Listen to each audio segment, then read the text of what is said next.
Hey guys, this is Northville Tech. In this video, we're going to learn how to go paperless on Santander Consumer USA.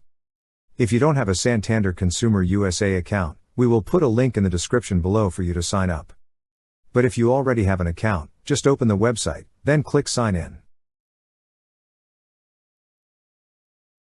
Now, sign in with your username and password. Once you're signed in, you will see a section for Go Paperless. Click on Go Paperless.